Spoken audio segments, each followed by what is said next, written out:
Welcome back to Monitors Unboxed. It turns out that up to this point, I've reviewed 14 different OLED gaming monitors, starting with the LG C1 48-inch variant a few years ago, if you can call that a monitor, right up to now with the Philips AVNIA 34M2C 8600 I looked at recently. And this got me thinking, which of these OLED monitors has been the best overall, and how would I rank them? So that's what I'll be doing in today's video. Now, I thought this would be a pretty simple exercise. Get the list of monitors, go back, look at how they perform, slot them into an easy ranking, but choosing the exact position for each of these products is pretty difficult. There are some tight battles here, especially because most of these displays are actually pretty good. Anyway, should probably get onto it, and we'll work our way from worst to best, starting with 14th place. At number 14, I have the Corsair Zenion Flex 45WQHD240. This is really the only OLED monitor that I definitely wouldn't recommend to most people.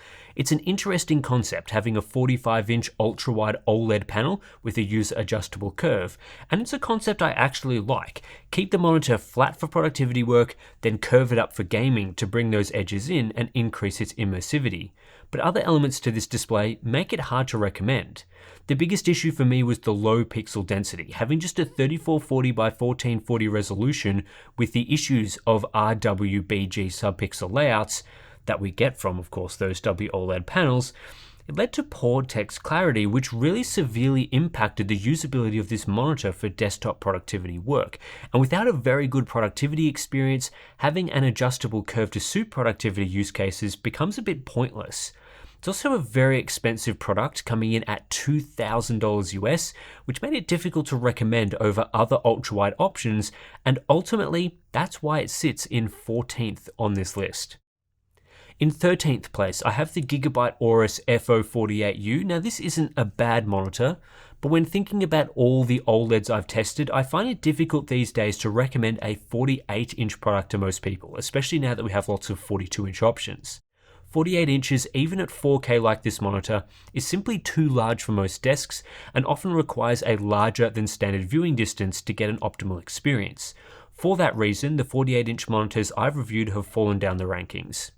The FO48U is the lesser of the two variants I reviewed. It was less bright than the LG C1, had fewer HDMI 2.1 ports, didn't support Dolby Vision, didn't have any smart TV functionality, and was typically more expensive than the C1 for most of its life.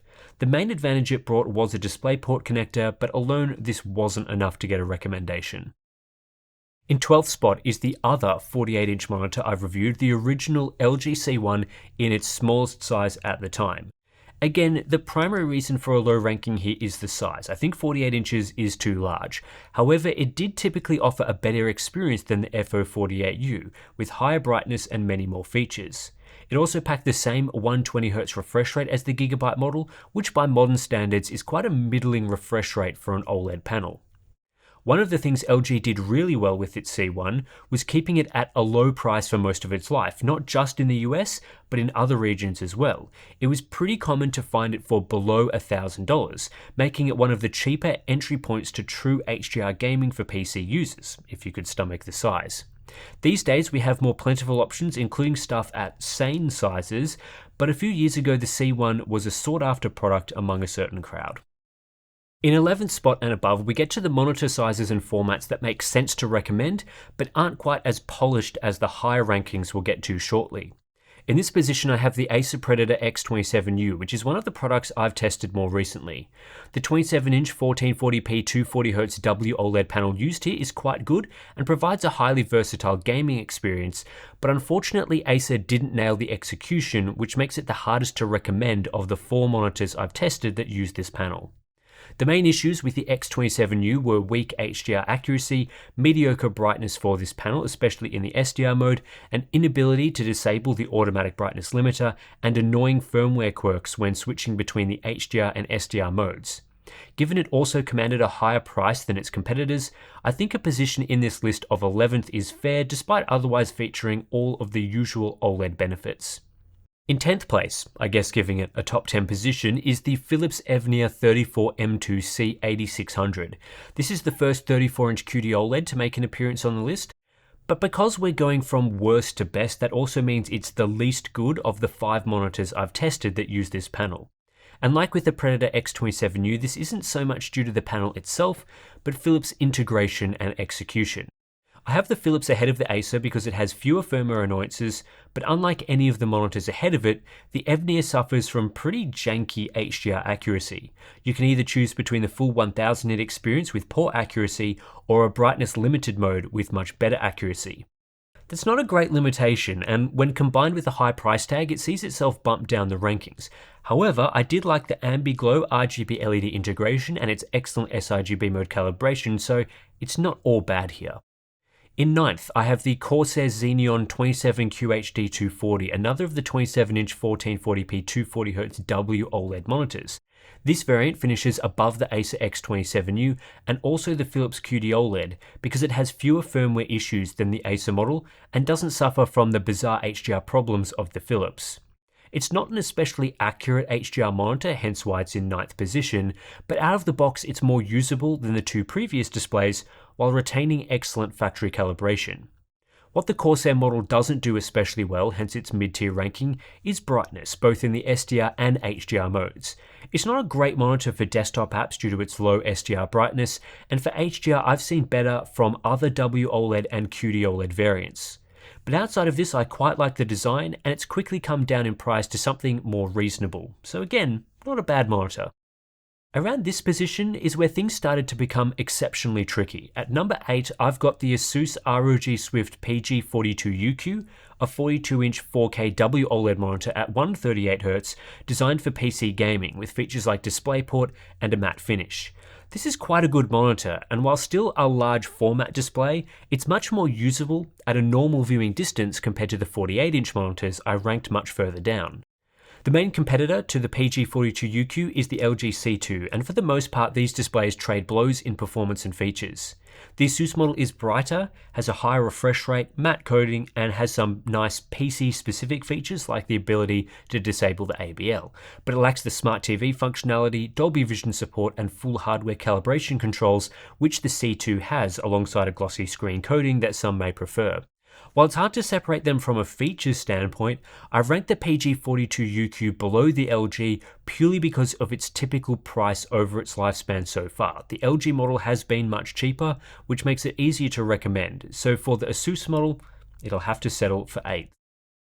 Now you might think that with all I've just said, I've put the C2 in 7th, but I haven't. Instead here, I'm sneaking in the Alienware AW3423DW, which these days I have ranked in 4th spot of the 5 QD OLED monitors I've tested. This was undoubtedly a very impressive monitor and one that I use daily with some strong functionality like its 3440 by 1440 175Hz panel, good calibration especially for HDR, and its high levels of brightness among OLEDs. But for a few other reasons, I feel like it's not quite at the level of the other 3 variants that I've placed above it. For a start, it launched with a few firmware issues like not running the OLED care features at the right times. It also has annoying fan behavior, it lacks user upgradable firmware, and it has the highest input latency of all the QD OLED models. For much of its lifespan, it was also reasonably expensive without really justifying the extra price versus, say, the DWF model from Alienware, but it did launch first, so that price was set during a period of no competition. With some of these problems, it hasn't aged as gracefully as models that launched after it, so I've got it here in 7th. Just a little bit ahead of the AW3423DW in 6th spot is the LG C2 42-inch model. I've talked about why this monitor is placed here versus the PG42UQ previously, but I bumped it up 1 spot because for much of its life and even today it remains exceptionally good value, being regularly priced below $1,000 US. It's not the most gaming capable monitor compared to the 27-inch W OLED and 34-inch QD OLED panels of today, being limited to just 120Hz, featuring limited SDR brightness and lacking DisplayPort, and this is the main reason why I haven't put this 42-inch model higher up in the rankings, but it's the best large format offering and has been great value, so it definitely deserves an upper mid-table position. In 5th place is the MSI Meg342C QD OLED, which actually surprised me a little bit in terms of its overall place and getting into the top 5, but I just can't justify it being any lower and neither placing it any higher. This isn't the best QD-OLED on the market. The design in particular is not very good, but it's also not the worst. In fact, it ends up doing a lot of things right. Generally good HDR performance, including decent brightness, user upgradable firmware, HDMI 2.1, low latency. MSI also launched this monitor at a great price of just $1,100 US, making it one of the cheaper QD-OLED variants, a factor that definitely helped for these rankings. Ultimately though, when we're talking about the top 5 OLEDs I've tested, to get right up into the pointy end, it needs to have elite performance or features, and the 342C isn't quite at that level, but it's a good display no doubt, and MSI really need to start shipping more of them. They can still be quite difficult to find. In fourth spot, the LG 27GR95QE. This is a really good 27-inch 1440p 240Hz gaming monitor, and the second best to use this panel that I've tested. Crucially, it's brighter in the SDR mode than both the lower ranked Corsair and Acer variants, which makes it better for desktop app usage, and it's more accurate in the HDR mode. It has fewer firmware quirks and even some additional features like support for hardware calibration. Contributing strongly to the package is LG's pricing, which is why I've ranked it ahead of the MSI QD-OLED model. While it did debut at $1,000 US earlier this year, for several months now it's been available for $900 or less, making it the most affordable way to access a 1440p 240Hz OLED. When it's also better than some of its more expensive counterparts, that's a winning combination. The only really major thing holding the LG back from a higher ranking is its overall brightness, which is fine, but not on the same level as one particular competitor that I'll get to shortly. In third spot, I have the Samsung Odyssey OLED G8. If not for its high price tag of $1,300 right now versus its competitors, it could have snuck into top spot, but either way, this is a great 34-inch 3440x1440 QD-OLED gaming monitor at 175Hz. It has an awesome design with zero fan noise, great performance including good HDR accuracy, a full smart processor which allows for a wealth of calibration options, and it supports firmware updates. This Samsung variant is clearly ahead of the MSI equivalent, the Alienware AW3423DW, and of course the lower ranked Philips model. I have the OLED G8 ahead of the 27GR95QE due to its higher brightness in both the SDR and HDR modes, as well as its superior subpixel layout, which makes it the more suitable product for desktop use. But there are some downsides as well, such as its lackluster brightness on AMD GPUs and use of mini display connectors. But to me, the OLED G8 overall is a fantastic product, and a top 3 spot is well deserved. In second place, the Asus ROG Swift OLED PG27AQDM. This is an excellent monitor, one that I highly recommend and one that is fitting of a top 3 position. Everything that's good about the LG variant I've just spoken about is also good with the LG variant, but on top of that you can add 30 to 40% more brightness. That's a huge deal for a WOLED panel, and it makes the monitor much better, not just for HDR content consumption, but desktop app usage as well. I think this is the best WOLED gaming monitor and the best of the 1440p 240Hz pack, so that begs the question of why it's ranked in second place, not first. This ultimately comes down to WOLED versus QD-OLED, and in my opinion I have a slight preference for QD-OLED, although it's a very close and difficult call to make. QD-OLED gets that tad bit brighter even compared to the PG27AQDM. It has a better, though not ideal, subpixel structure, better uniformity, and I do slightly prefer the ultra-wide format. There's also a few benefits to the top-ranked competitor that this Asus model doesn't have, plus the PG27AQDM doesn't pick up any bonus points for value, being priced at a solid $1,000 US. But really, these top 3 products could be interchangeable. They are all very good OLED monitors that are worth buying. The number 1 OLED monitor I've tested is the Alienware AW3423DWF from Dell. Now, before the recent firmware update, I definitely would not have had the DWF in first place. The HDR accuracy simply wasn't up to scratch. But in its current iteration, I think the DWF makes an extremely strong case for itself, and with my personal preference for the ultra-wide format helping out a smidgen, it ends up taking out the crown. So why this particular monitor in first place? Well, it simply performs really well and has very few downsides. It delivers all the excellent HDR and SDR performance we know and love from this QD-OLED panel, with excellent brightness, great speed, low input latency. Now it has decent HDR accuracy, a great sRGB mode, nice port selection, quiet fan, upgradable firmware, 3-year burn-in warranty, the list goes on. But the really killer element to the DWF has been its price.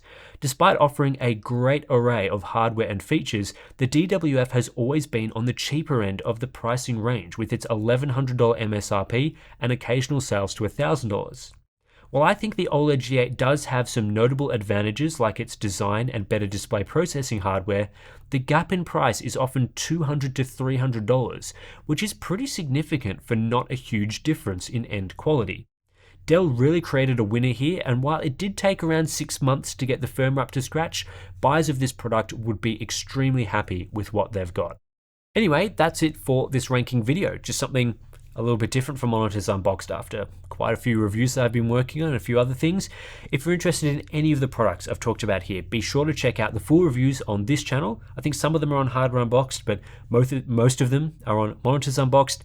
As you know, this has been a pretty quick summary of each 14 products, and there's a lot more to say about each and every one of them in those reviews. And if you do find something that you like or are interested in, the links in the description below will give you current pricing. Beyond that, if you want to support the channel, we have Float Plan and Patreon, also down there in the description, or you can simply subscribe to Monitors Unboxed and give the video a like if you enjoyed it. So thanks for watching, hope you guys liked it, and I'll catch you in the next one.